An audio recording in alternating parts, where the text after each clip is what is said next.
Euroazjatike që është Turqia, atëherë mund të thuhet se presidenti Trump nuk mori ato çfarë u pret nga Kina. Mund të thuhet po ashtu se Kina nuk e dëshiron shembjen e Iranit sepse e shef një nyje strategjike energjetike për veti. Pastaj e ka edhe një korridor toksor po ta vrejë në sistemin e hartave atje për ndërtimin e tij projektit Belt and Road, apo që është një model i ri i asaj rrugës së mëndafsh të dikurshme. Pastaj është një ndër barierat kryesore për ndikimin amerikan në Eurazi dhe kuptohet se është një furnizuesi më kritik, më kryesor energjetik dhe ekonomi për ekonominë kineze. Mendoj se tani Kina dobësimin e Iranit dhe rënien në kontroll të perëndimit, kryesisht tani të shëbave, shef si një humbet një shtyllë transishme të strategjisë së saj globale që e ka. Pra, sumar mund të thuhet se nuk pati një prej këto real për Iranin, domethënë nga Kina. Dhe tani çfarë ka këtu? Nëse shohim nga prizmi strategjik, atë unë mendoj se Shtetet e Bashkuara të Amerikës po bëjnë përpjekje për një menaxhim të kësaj krize, e cili do për shkak se SBA tani është e përfshirë në disa fronte, konfliktin e Iranit me Ukrainën që ka atje të Rusisë, tensionet me Iranin, ku mendoj se me tensionet që ka në Taiwan, ku mendoj se do ta përdorë si një strategjike për gozhdimin e Kinës dhe ekonomisë kineze të merren me vetveten, të hajnë vetveten, ashtu siç po i ndodh Rusisë në Ukrainë. Pastaj lufta ekonomike me Kinën, e cila ka pretendime të pushtoj tregjet, fatkeqësisht po bën përmes shumë vendeve të Evropës të duhet ave theksin edhe përmes Shqipërisë tonë, Kosova domethënë krejt të ardhin e madrave kineze dhe ekonomisë kineze në Kosovë ka përmes Shqipërisë, kjo nuk është në rregull. Kriza energjetike globale është një ndër ashtu aspektet që menaxhon njëkohësisht apo që është front i hapur për shumë fronte për SBA dhe destabilizimin e lindjen e mesme që po është më të gozhduar, apo siç pretendon Rusia ta bëjë të orientuar në temat e lindjes mesme derisa ajo përmbush objektivat e saj strategjike në krahun tjetër me Ukrainën, Ballkanin e tjerë. Pra kjo shtyn Washingtoni më shumë kërkon një menaxhim të kontrolluar të krizave, jo domosdoshmërisht me pas atje përplasje totale. Dhe Kina këtë ka kuptuar, përpiqet të përfitojë këtë temë dhe po mundohet të bëjë një lojë të sofistikuar, duke munduar të paraqitet si faktor stabiliteti ta marrë atë rol. Ne siç po bën se kjo shkollë ne siç po bën Irani në kurzimet që janë vënë nga SBA, ku po kërkon të ketë një rol të jetë faktor për rajonin, njëkohësisht mos të ndërmarrë veprime apo të detyrohet marrëveshje për shkak të presionit, por të jetë të një lloj partneriteti. Ndërsa Kina praktikisht po arrin të provon të forcojë më tutje atë boshtin siç e quajnë ta anti-hegemonik, domethënë nga unipolar në multipolar mes Rusisë, Iranit dhe lufta që bëhet për këtë farë bote multipolare, siç e shohim ta. Këtë kam po ashtu edhe kam ndërlidhur po ashtu edhe me vizitën e Vladimir Putinit që zhvilloi në Pekin. Koha nuk është rastisht diplomatike, pra ishte një mesazh i qartë politik, se dhe ai duhet lexuar si Kina nuk mund të flasë me SBA, por me partnerin strategjik real vetet edhe me tutje Rusia për Kinën. Këtë u propos ndoshta ta përqonte të SBA. Tani SBA do të shohin një strategji globale më sofistikuar dhe jo rastësisht të futen edhe aktorë të tjerë në skenë, siç është edhe kontakti me Turqinë. Pra, takimi Putin dhe Xi Jinping, si kishte ai presidenti. Farmëria firmuan edhe një herë këtë partneritet strategjik dhe bashkëpunimin që kanë qoftë në fushën energjetike, teknologjisë, apo edhe për koordinimin për këtë rand që e pretendojnë edhe më tutje. Pra, ishte një lloj kundërpërgjigje strategjike ndaj vizitës së Trump, edhe Kina tani po mundohet ta ruajë ekuilibrin, mos hyjë asnjë një konflikt hapur me SBA-n, sepse megjithatë friguohet një takim i Alaskës mes SBA-ve dhe Rusisë, që të dyja ka lexuar tashmë nuk e duan Kinën një faktor të fuqishëm as ekonomik dhe as me dominim as në territorin e Evropës, as SBA-ve, e ku impakti ndaj ekonomisë ruse është i pashmangshëm, as më tepër tani kur është kthyer në një ekonomi lufte që po rënon, po e han vetveten Rusia çdo ditë më shumë, Dhe unë mendoj se këto konflikte nuk është qëllimi të përmbyllën, këto konflikte është qëllimi të menaxhohen si kriza dhe të vazhdohen sa më gjatë që mundën, sepse fundja të gjitha këto do të shënojnë fundin strategjik, ekonomik dhe politik edhe të Rusisë, edhe të Kinës, edhe të Iranit, si interesat e të cilat thyen në konfliktet edhe në Ukrainë edhe në lidhjen e mesme. Nikosisht gjithmonë është tendenca për ta izoluar sa më shumë Rusinë dhe Iranin dhe këta kanë lexuar. Prandaj kjo është edhe arsye pse ndoshta Pekini nuk e pranoi që ta sakrifikonte Iranin me një marrëveshje të mundshme me presidentin Trump. Rusia i ka interesat e veta në lindjen e mesme dhe nuk shef strategjike që lindja e mesme të bjerë pikërisht në kontrollin amerikan. Irani është një partner deri më tash edhe ushtarak dhe gjeopolitik, është një lloj proxy e Rusisë, po ashtu destabilizimi i këtij rajoni, pra lindjes së mesme, mbajtja në gjendje lufte, tensioni, rrit çmimet e energjisë, që kjo i shërben pastaj ekonomisë ruse për shkak të fuqive eksportuese që ka të gazit dhe energjisë. Po ashtu, interesi strategjik rus është vazhdimi i këtij konflikti në lidhjen mesme për ta shpërqendruar për perëndimin nga Ukraina dhe lufta që zhvillon Rusia atje. Tjetër, SBA tani synon kuptohet në gjeostrategjinë e saj është parë dhe është lexuar deri më tash një siguri të madhe për Izraelin, kontrollim të këtyre korridorëve energjetike që janë aset strategjik për të vendosur paqen përmes deterencës dhe presionit ekonomik e politik, pastaj një neutralizimin e programit bërthamor të cilin Irani e ka zhvilluar si synim në mënyrë të vazhdueshme dhe kuptohet për pengimin e konsolidimit të borstit euroaziatik i cili ka synimet e veta pikërisht të luftës ndaj unipolaritetit që udhëheq SBA-ja. Zoti Berisha, nga ana tjetër, përveç interesave strategjike pra që kanë vendet mes njëra tjetrës, sa i përket takimit që ndodhi në Pekin mes Trump edhe Xi, mendoni se Kina tashmë mund të jetë vendi i cili do ta frenojë konfliktin që po ndodh mes shubas Izraelit dhe Iranit? Jo,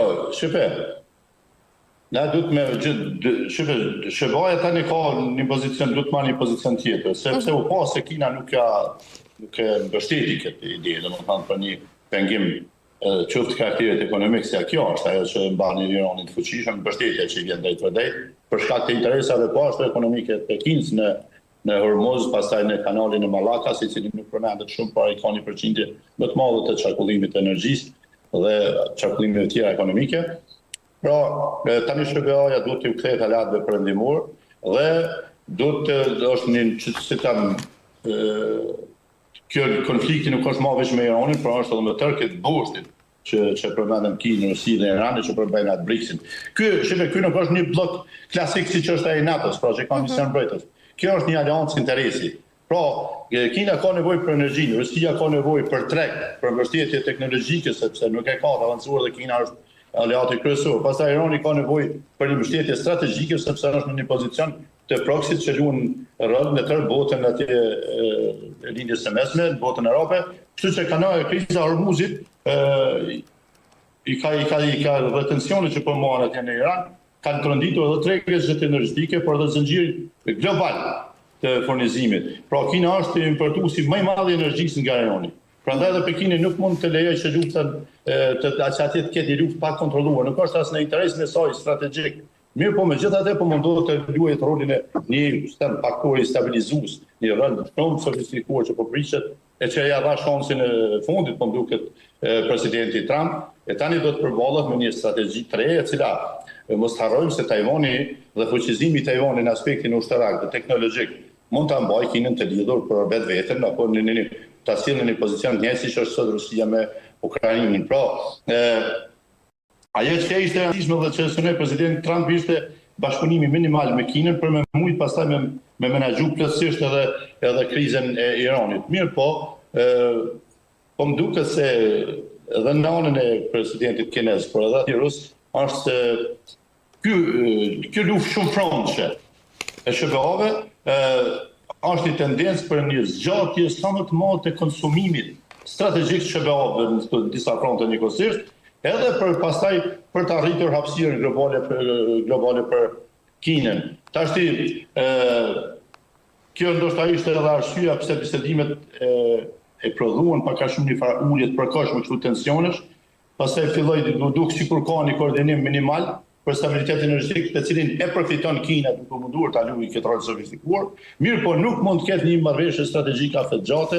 Shtetet Bashkuara të Amerikës nuk e ndalin luftën e mes, nuk e alternojnë në mes të fushbetejës, por ato kanë një strategji afetgjate të ndërtuar tashmë për vendosin e paqes globale dhe për ta thyer këtë botë që pretendon thyen e unipolaritetit, në multipolaritet, ku do të ky multipolaritet do të ishte konfliktuoz, nuk është multipolaritet që garanton paqe. Prandaj mendoj se ato çfarë mund priten më tutje janë vazhdimi i kësaj lufte hibride, jo domosdoshmërisht drejt për drejt botërore, sepse ka vatra të kontrolluara të betejës, por mund të jetë luftë kombinuar me sanksione, me luftë ekonomike që kryesisht zhvillohet, pastaj luftë teknologjike që po pretendojnë gjitha vendet synuese, përplasje për këto korridore energjetike dhe pastaj këto konflikte rajonale të kontrolluar ku fatkeqësisht këtë botën e madhe politike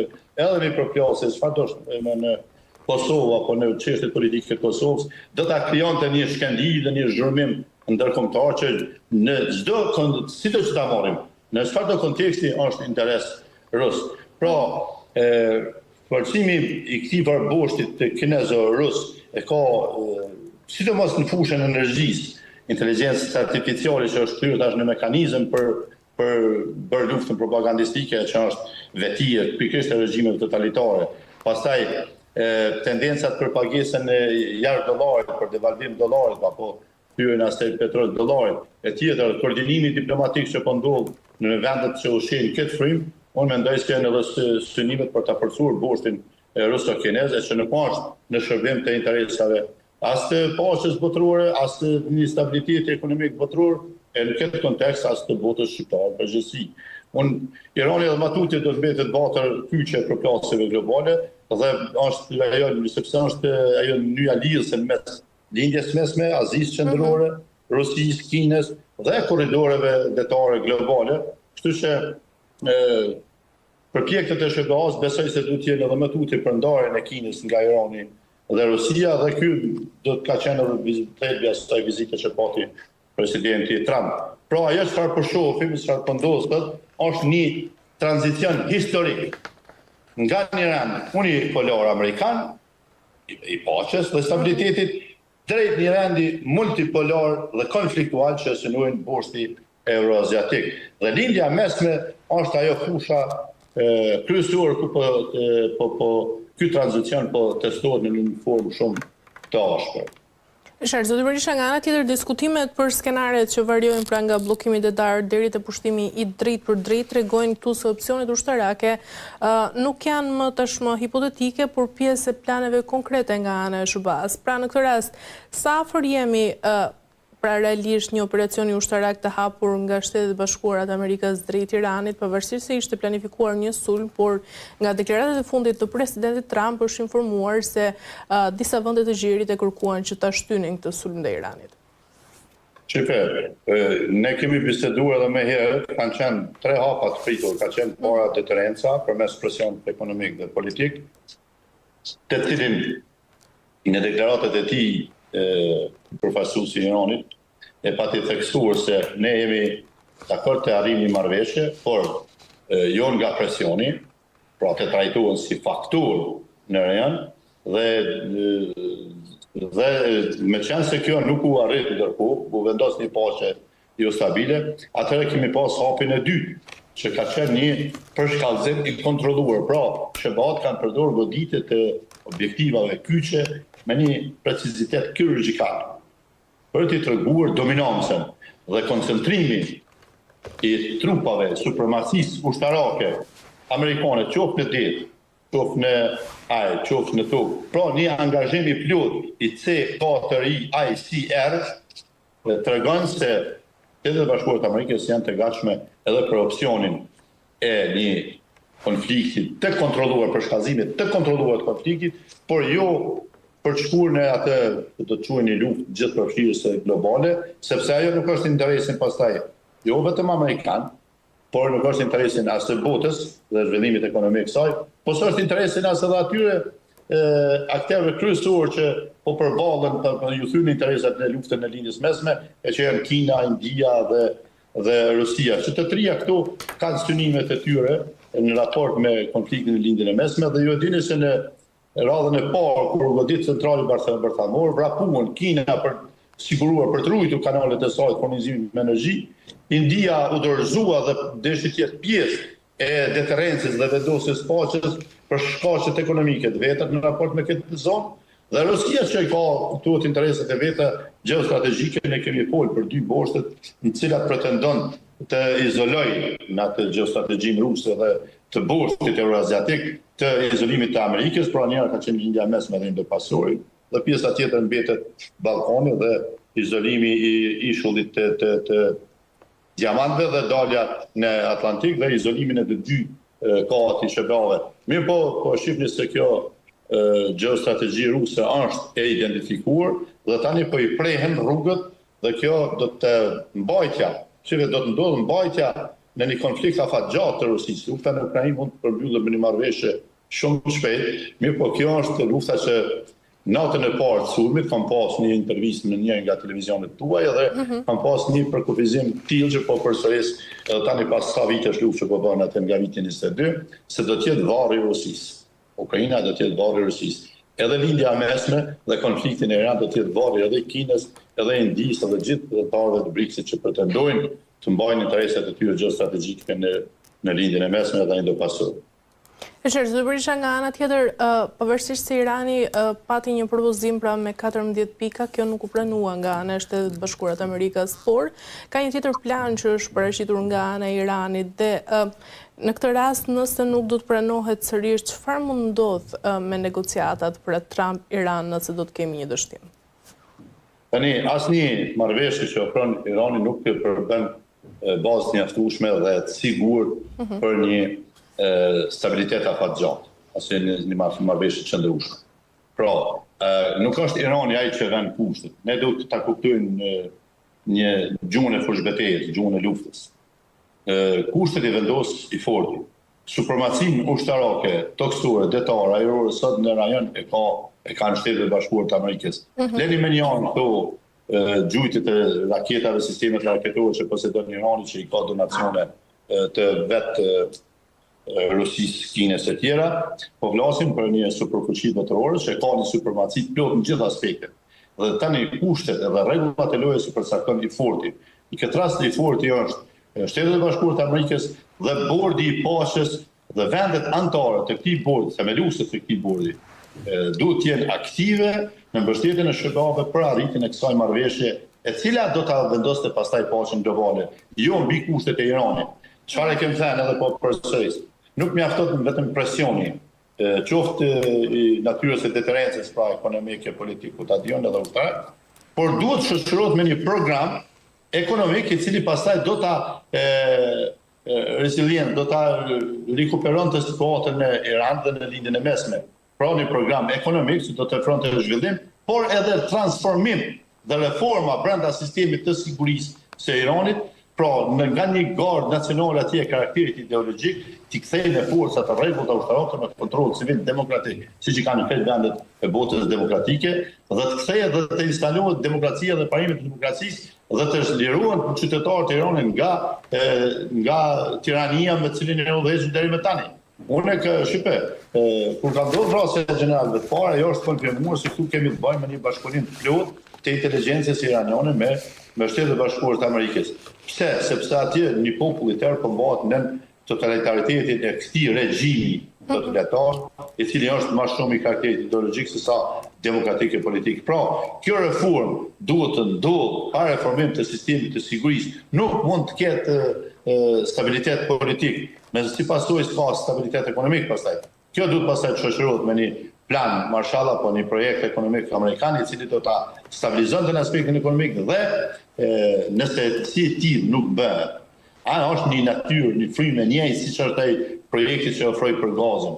Nuk mund të lejohet një transformim brenda parametrave që imponon Irani apo sikur gaza që pretendon ato grupet terroriste. Jo, transformimi do të ndodhë mbi parimet demokratike që ofron pala që ka ndërhyrë për shpëtimin e asaj bote nga totalitarizmi dhe regjime totalitare që ka pas Irani. Ne këtu në Kosovë kemi pranuar në parlamentin tonë shumë herë peticione që vijnë nga grupet e shoqërisë civile apo edhe deputetëve brenda parlamentit iranian dhe që kërkojnë mbështetje, solidarizim me luftën e tyre për liri dhe drejta ose për mos diskriminimin kryesisht ka të bëjë me botën e femnore. Domethënë me gratë që aty është një tirani e vërtetë. Prandaj nuk mundet Irani me pretendu reform, transformim me planet që ai ofron, me konditat që ai ofron, por ato i determinon forcën aeriane. Forca aeriane është Shtetet e Bashkuara të Amerikës dhe aleatët që duhet të ketë jo vetëm nga bordi i paqes, por në përgjithësi në botë. E qartë. Mirë, zoti Berisha, ndërkaq për të mbyllur, nëse nuk do të kemi sërish pra një marrëveshje ashtu si e tham, mendoni se Shtetet e Bashkuara të Amerikës kanë një plan B në vazhdim nëse do të kemi vazhdimsi të konfliktit? Shtetet e Bashkuara të Amerikës janë konsistente në gjeostrategjinë. Shtetet e Bashkuara të Amerikës kanë projekte gjeostrategjike për tërë rajonin. Sepse siguria amerikane, ky është parimi bazë. Siguria e Amerikës mbrohet në çdo cep të botës. Natyra e krimeve, e kërcimeve, e veprimeve terroriste e tjera është karakteri transnacional dhe në çdo cep të botës mbrohet edhe siguria amerikane. Prandaj është Amerika prezente kudo në botë. Aty ku nuk është prezente në Shtetet e Bashkuara të Amerikës, aty kemi tirani, diktaturë, autokraci, regjime totalitare, varfëri, skamje, dhunë, jo shkelje demokracisë. Merri me radhë vendet ku nuk ka prezencë amerikane dhe shife në çfarë mjerimi jetojnë popujt. Merri me radhë edhe shtetet që pretendojnë se janë demokratike dhe që shëbat i shohin përmes gishtrime për arsye X dhe i lajnë të zhvillohen pak lira, merre Kosovën tonë dhe kemi pa tendenca për një rikthim të asaj frymës neokomuniste, sepse është një sindrom, një fatkeqësi që kish godit botën dhe që është vështirë të asanohet në mendësi edhe udhëheqjes dhe drejtimit me mbi parimet e demokracisë të këtyre popujve që kanë jetuar në regjim totalitar dhe komuniste. Edhe Shqipërinë e ju 35 vite tranzicion. Kosovën tonë. Çfarë sakrifice është bërë liri? Shikoj çfarë pretendime ka me çfarë propagandë po mundohen ta mbajnë veten. Pra, aty ku s'ka prezencë amerikane, aty ka tirani, ka dhunë, ka varfëri, por nuk ka demokraci. Prandaj, kur e thash parimin bazë të gjeostrategjisë amerikane, siguria amerikane garantohet në çdo cep të botës. Kështu që, jo plan B, por një gjeostrategji e cila nuk mund të ndryshohet në aspektin e objektiva politike dhe strategjike të shërbave. Ndryshimet mund të ndodhen në aspekte teknologjike. Për shkak të avancimit të teknologjisë, mund të ndryshojë forma e luftimit, ndryshojnë doktrinat e luftrave që mund të zhvillojë shërbala. Në qoftë se në Kosovë në vitin 98-99 kishte avancuar doktrina nga ajo që ishte fillim vitit 90, se demonstrimi i forcës në afërsitë kufijit, që tani ka bërë koncept lindor, u kthyen në doktrinë për ndërprerjen e rrugëve të furnizimit dhe lodhjen e armikut, që do të thotë është një formë më demokratike. Sot ajo është ndruar në një luftë teknologjike. Mos harroni, vetëm dy sisteme të thellë që i ka në Izrael, që janë të kostos diku 4.2 miliardë dollarë, janë të gatshme të mbrojnë të gjitha pretendimet e Iranit dhe proksive të vetë në drejtim të Izraelit, ose edhe thjesht për të shndruar në një pengesë të indikimit amerikan në pjesën e Evropës së Azisë. Prandaj, unë nuk shoh që SBA do të kenë ndalje, apo ndonjë hezitim, apo ndonjë pengesë. Thjesht po alternojnë në mes zgjidhjeve që mund të jenë paqësore, pa dhunë, pa konflikte dhe pa humbje jetësh njerëzit, pa shkatrim të madh, pa detyrimin pastaj për ndërtuar plane miliardësh dollarësh për stabilizimin ekonomik të këtyre vendeve. Sepse është shumë më mirë që këto shtete ta kuptojnë më shumë të qytetarët e tyre, popujt e tillë, se Amerika po të tonë të instalojë demokracinë në këto vende, të kthejë zhvillimin demokratik, lirit njerëzore, dignitetin njerëzor, që është edhe janë principet kryesore drejtës ndërkombëtare. Nuk është lufta për burimet ekonomike gjithçka. Vërtet se aty tani ka eskaluar në diçka tjetër, por këtu është më shumë një luftë për një rend të ri, të cilin po synojnë vendet e bllokut euroaziatik apo BRICS që ka qenë, që udhëheqen nga Rusia dhe Kina dhe nga Shtetet e Bashkuara të Amerikës dhe bota demokratike perëndimore që po duhen ta instalojnë demokracinë edhe në këto vende që kanë resurse të mjaftueshme për pas jetë mirë në demokraci dhe që jetojnë ende në tirani, në ignorancë totale. Se unë kam pas rastin të vizitoj ato territore dhe aty ta zam Pakistan me pa se si një popull, disi jeton një popull, të cilë kone s'ka përmarisë. Feudet të mdhajnë aty, që kërësisht të mirë ushtarakët, i mbajnë ashtu popujt e izoluar, punojnë ato, si them ato, kantonet e tyre të ekonomisë, të prodhimit, dhe ata mendojnë se këtë bota s'lidhet aty, nuk ka botë tjetër. Prandaj kjo është një gjendje mjerushe, eksperimentuese që bëhet me ata popuj e territorë që kanë shumë resurse, kështu që gjeostrategjia amerikane shkon përtej kësaj. Presidenti Trump është unë e kam thënë se do të mbetet ndër figurat kyçe për të gjithë popujve që duan demokraci. Nuk ishte fitore vetëm për Amerikën që shpëtoi identitetin dhe integritetin e popullit amerikan. Sepse çdo e treta shtëpi ishte shndruar në shtëpi LGBT, ishte devijim nga raca njerëzore, ishte një çoroditje që kishin sjellë kjo frima e shoqërive të hapura tipi sorosian dhe po shkatronin botën. Presidenti Trump është një mesi i një bote normale, që cila është zhvilluar mbi ligjet e natyrës, mbi ligjet e Zotit, një kontratë të kohës së Jean-Jacques Rousseau me natyrën.